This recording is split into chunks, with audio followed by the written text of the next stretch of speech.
बिस्मिल्लाहिर्रहमानिर्रहीम। माना मुझे इन जैसी अंग्रेज़ी ज़ुबान नहीं आती, पर मैं भी तो FA पास हूँ। अंग्रेज़ी का क्या है वो भी सीख जाऊँगी। गम अलम और सोचों के भंवर में गर्क ज़िबैश हनूस बैठी जी जला रही थी, जबकि सुमैर पुश्त किए दूसरी जानब गालबन सो चुका था। यकदम बादलों की गड़गड़ाहट और बिजली की चमक शीशे की बंद खिड़की से छन से बिस्तर पर बैठी ज़िबैश के जिस्म के आर पार हुई। या अल्लाह! ज़िबैश खौफ के मारे बिस्तर में दबक गई। हाथ बढ़ाकर सुमैर की कमर पर फेरा। सुमैर, मुझे डर लग रहा है। वो खौफ से रो देने को थी, क्योंकि पहले कभी आंखों को जुंधिया देने वाली चमक भी तो ना देखी थी। उसे याद था बादल की गरज के दौरान अब्बू तो सहन में आने की इजाज़त तक ना देते थे, गुजा के यूं बिजली का कड़का जिस्म के आर पार हो।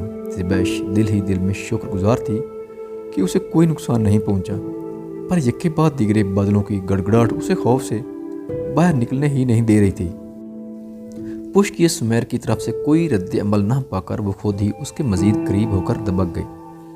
आप तो खुश मिजाज होने के साथ साथ संग दिल भी हैं। रोते हुए एक और शिकवा ज़िबा की ज़बान से फिसला। आपकी जगह कोई और शोर होता तो वो सीने से लगाकर तसल्ली देता और कहता, मैं हूं ना, तुम क्यों डरती हो। ना शुक्री औरतें जन्नत में नहीं जाएंगी। सुमैर की धीमी बेजार आवाज़ ज़िबा की समातों से टकराई तो वो शुशदर रह गई। मैंने कौन सी नाशुक्री की है, और मैं ही क्यों जहन्नम में जाऊंगी। आपकी हर बात तो मानती हूँ, और जो मेरे सामने ज़बान चलाती हो। सुमैर हनूस दूसरी करवट लिए लेटे ज़िबा के दिल को छलनी कर गया, तो जवाब देने के बजाय उसने रोने को तरजीह दी और सुमैर की जकड़ी शर्ट पर गिरफ्त ढीली कर दी, एक मुबहिम उम्मीद के तहत कि शायद सुमैर उसकी तरफ पलटे। ज़िबा भी उससे फासला कायम किए अशकबार रही। वक्त अपनी रफ्तार से सरकने लगा और उस गरजो चमक वाली राहत में ज़िबैश झूठी तसल्ली को तरसती रह गई। मुझे पक्का यकीन है इस खबर के बाद सुमैर के रवैये में बहुत तब्दीली आएगी। वो दिल ही दिल में ख्वाब सजाने लगी। चलो घर पहुंचकर सुमैर को ये खबर सुनाते हैं। भाभी की हमराही में चलती ज़िबैश के पांव ज़मीन पर नहीं टिक रहे थे। दिल अजीब अंदाज में धड़कने लगा। सुमैर भाई, आपको बहुत बहुत मुबारक हो। आपके यहाँ खुशखबरी है। जी खैर मुबारक, सुमैर ने धीमे लहजे में जवाब दिया। सुमैर भाई, ये लें, ज़िबैश से बात कर लें। भाभी ने पुरजोश होकर फ़ोन ज़िबा को थमाया। जी अस्सलाम वालेकुम।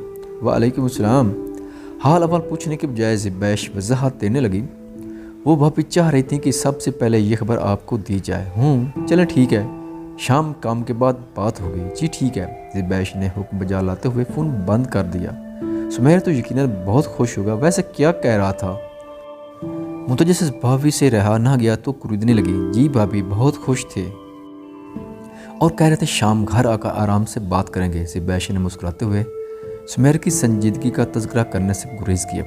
देखना, वो काम से लौटने के बाद तुम्हारे लिए फूल या मिठाई ज़रूर लाएगा। भाई, इतनी बड़ी खुशखबरी वो भी तुम्हारे यहाँ पहुँचते ही उसे मिली है। भाभी, सुमैर कहीं फूल ले ही ना आए।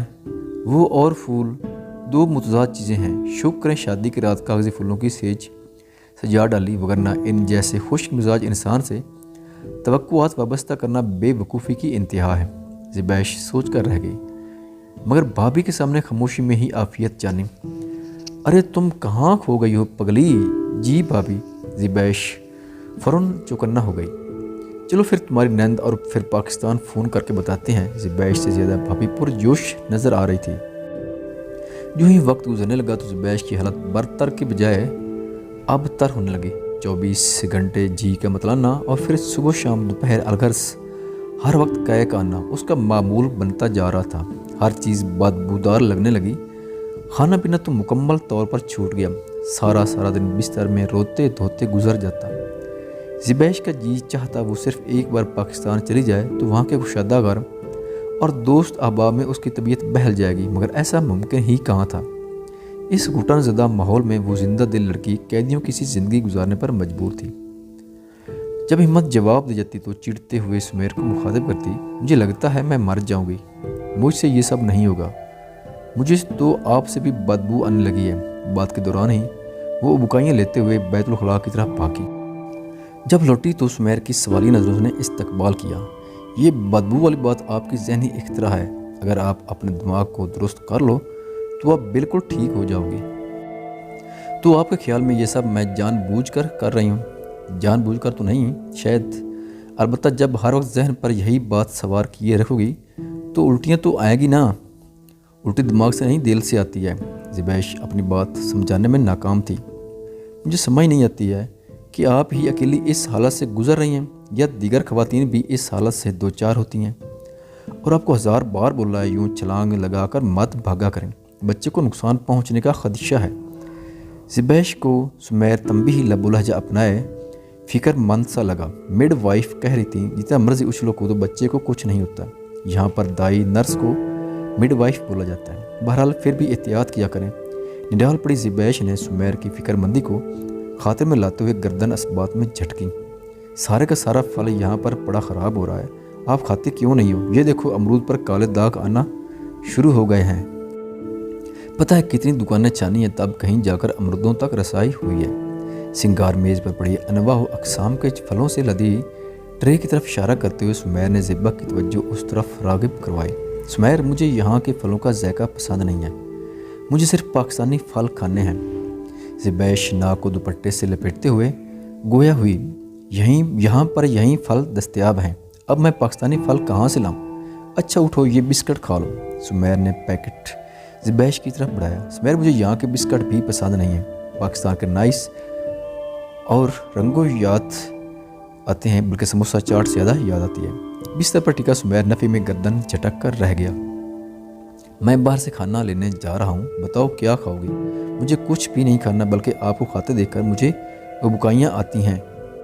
وہ نڈال سی ہاتھ کے اشارے سے منع کرنے لگی کہ آپ یہ بچوں والی حرکتیں ترک کر سکتی ہیں۔ بھئی آپ نرالی حمل سے ہو، میں نے تو آج تک کسی عورت کو ایسے کرتے نہیں دیکھا ہے۔ آپ دیکھتے بھی کیسے؟ کسی کے منہ متھے لگے ہوں تو پتہ ہو، آدم بیزار بندہ۔ ناک ڈھکے زبیش میں نے منائی، کیا کہا ہے؟ سمیر نے مڑ کر تصدیق چاہی۔ زبیش جواب کے بجائے رونے کا شغل پورا کرنے لگی۔ ایک تو آپ میں صبر نام کی کوئی چیز نہیں ہے، آپ چاہتی ہیں ہر چیز اسی وقت آپ کی مرضی کے مطابق ہوتی چلی جائے۔ آپ ماں بننے جا رہی ہیں، پر آپ میں ماں والی کوئی خوبی نہیں پائی جاتی ہے۔ اگر ایسی بے صبری بنے گی تو بچے بھی ایسے ہی ہوں گے۔ زبیش جواباً خاموشی سے آنسو بہاتی رہی۔ میں باہر جا رہا ہوں، آپ کے لیے پلاؤ لے آؤں؟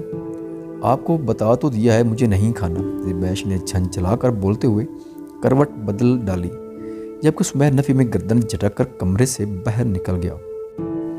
اجلاس سے برتنوں کی دھلائی کرتے ہوئے مہپارہ نے باقی کاموں کو نپٹانے کا سوچ کر کھانا پکانے کو پہلے ترجیح دی۔ پتیلی چولہے پر چڑھائی اور ساتھ ہی کیتلی میں تیار شدہ چائے ساس کے سامنے پیش کی تو سر چکرات محسوس ہوا۔ فوراً پاس پڑی کرسی تھام کر بیٹھ گئی، آنکھوں کے سامنے چھاتے اندھیرے کو نظر انداز کرتے ہوئے میز پہ پڑا آم کا شربت گلاس میں اڈیلا اور سپ سپ حلق سے نیچے اتارنے لگی۔ میں پر ابھی مومن اتنا چھوٹا ہے تو اب دوبارہ آپ اسی حالت میں ہو؟ خالہ ساس نے خوشی کے بجائے حیرت سے مہپارہ کو دیکھا۔ انٹی آپ تو جانتی ہیں کہ عدیل کو کثرت اولاد کا کس قدر شوق ہے۔ مہپارہ نے مجرموں کی طرح صفائی دیتے ہوئے ساس کو قائل کرنا چاہا۔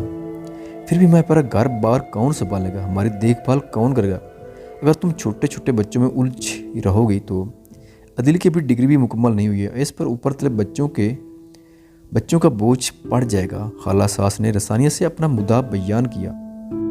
جی آنٹی آپ ٹھیک کہہ رہی ہیں، پر میں اپنی پوری کوشش کروں گی کسی چیز کی کمی بیشی نہ ہو، اور جہاں تک مالی حیثیت کی بات ہے تو بقول عدیل کے وہ سب پورا کر لیں گے، اور ویسے بھی ابھی ڈگری کی تکمیل میں وقت ہی کتنا رہ گیا ہے، جو ہی ڈگری مکمل ہوئی وہ نوکری شروع کر لیں گے۔ یہاں سے کوئی بھی پاکستان جاننے والا نہیں تھا، تبھی کچھ چیزیں ڈاک کے ذریعے بھجوا رہی ہوں۔ چھٹیوں کے اسکول کے لیے معیاری چیزیں نظر آئیں تو سوچا بھیج دوں۔ سمیرہ نے فون کال پر اجلا سے بات کرتے ہوئے والدین کو مطمئن کرنا چاہا۔ بیٹی ہمیں کسی بھی چیز کی ضرورت نہیں ہے، تم اپنے گھر میں خوش و خرم ہو تو ہمارے لیے وہی کافی ہے۔ ماجد بیٹا کیسا ہے؟ جی ابو وہ ٹھیک ہے، ابو فون کال کا وقت ختم ہونے جا رہا ہے، آپ کو تمام تفصیل خط میں لکھ دوں گی، اللہ حافظ۔ سمیرہ نے ماجد کے تذکرے پر غم سے چور دل کو قابو کیا اور ٹھگ سے عوامی فون کریڈل پر رکھ دیا۔ دکھ دل کے ساتھ اپنی رہائش گاہ کی جانب چلنے لگی تو مرکزی شاہراہ پر لال بتی کے سبز ہونے کے انتظار میں یکدم نظر گاڑی میں بیٹھے حشاش بشاش ماجد پر گئی۔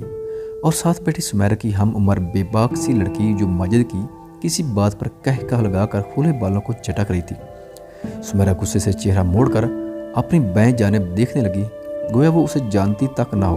माजिद साहब, बहुत जल्द अदालती कार्रवाई का मसला तुम तक पहुंचेगा। मेरी इज्जत असमत, मेरे अरमानों के कातिल कभी सुख नहीं पाओगे। दूसरी औरत में दिलचस्पी रखते थे तो मेरी ज़िंदगी क्यों तबाह की, अपनी रंग रलियाँ मनाते रहते। मेरे पास तो वक्त नहीं है, आप बाजी के साथ जाकर अपनी और बच्चे की ज़रूरत की चीज़ें खरीद लेना। जी बेहतर। ज़बैश ने फरमा बरदारी से हमें भरी, अभी तो कहे का सिलसिला भी थम चुका है।